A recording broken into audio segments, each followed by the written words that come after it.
സമാസം പല ടൈപ്പ് ഉണ്ട്.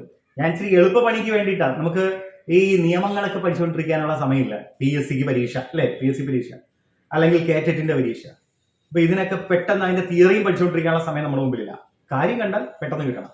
മാത്രമല്ല അങ്ങ് ബേസിക് തീരെ കിട്ടാതെയും പോകരുത്. ഇപ്പൊ ഉദാഹരണം പറഞ്ഞാൽ കർമ്മധാരയം. കർമ്മധാരയെ പറ്റി പറയണമെങ്കിൽ കുറെ പറയേണ്ടി വരും. വിശേഷങ്ങൾ എന്നൊക്കെ പറയേണ്ടി വരും. അതൊന്നും വേണ്ട. കർമ്മധാരയൻ മീൻസ് എളുപ്പപ്പണി. ആയ വന്നാൽ കർമ്മധാരയൻ. ആയ എങ്ങനെ വരും? ഏതായ? ഒരു വൺ വേർഡ് തരുമ്പോഴേ അതിനെ യുക്തിപൂർവം മീനിങ് ഫുൾ ആയിട്ട് ഒന്ന് വിഗ്രഹിച്ചു നോക്കൂ. ആദ്യം തെറ്റിച്ചു നോക്കാം. ഉജ്ജ്വലാദർശങ്ങൾ, ഉജ്ജ്വലത്തിന്റെ ആദർശം, ഉജ്ജ്വലമാകുന്ന ആദർശം, എന്തോ കുഴപ്പമില്ലേ?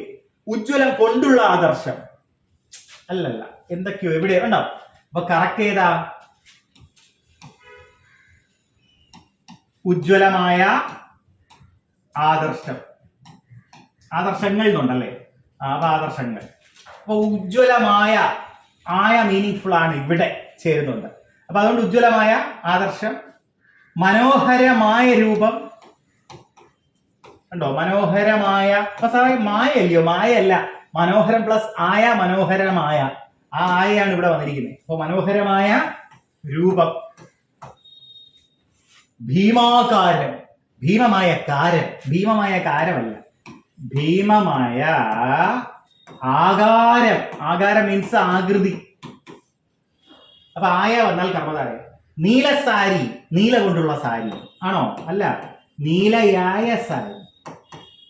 അല്ല സാറേ, നീല നിറമുള്ള സാരി എന്ന് പറഞ്ഞാൽ എന്തോ കുഴപ്പം? പറഞ്ഞോ. അത് പറയുമ്പം സമാസം മാറും. നീല നിറമുള്ള സാരി എന്നൊക്കെ പറയുമ്പോൾ ആ നടുക്കത്തെ പദം ലോപിക്കുന്നുണ്ട്, മധ്യപദ ലോപി എന്നൊക്കെ പറയേണ്ടി വരും. നിങ്ങൾക്കറിയാവോ ഈ PSC പരീക്ഷയ്ക്കൊക്കെ നീലസാരി, പച്ചക്കുതിര, ഇങ്ങനെയൊക്കെ പറയുമ്പോഴത്തേ അത് ഈ ആയ ചേർത്ത അവര് പറയുന്നത്. ഇപ്പൊ എന്തോ ചെയ്യാൻ പറ്റും? ഇപ്പൊ നീലയായ സാരി, അങ്ങനെ പറയാം എന്നാ പറയുന്നത്. മീനിങ് ഫുൾ ആയിട്ട് എടുക്കാനാണ്. അപ്പം നീലയായ സാരി, പച്ചയായ പട്ട്.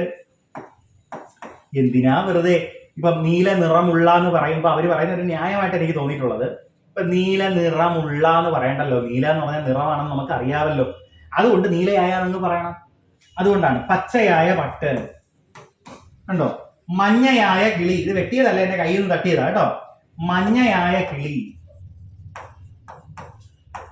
അപ്പൊ ആയ വന്നാൽ കർമ്മധാരയം, ആയ വന്നാൽ കർമ്മധാരയം, ആയ വന്നാൽ കർമ്മധാരയം. ഇങ്ങനെ ഓർത്തു വെക്കണം. അപ്പോ ഉജ്ജ്വലാദർശം പരീക്ഷയ്ക്ക് ചോദിക്കുമ്പോൾ നിങ്ങൾക്ക് ഉജ്ജ്വലമായ ആദർശം ആയ, ആയ വന്നാൽ കർമ്മധാരയം. ഇങ്ങനെ ഒറ്റ സ്ട്രെച്ചിൽ നമ്മുടെ ബ്രെയിനിൽ ഇതങ്ങ് ഉണരും. അങ്ങനെ പഠിച്ചു വെക്കണം.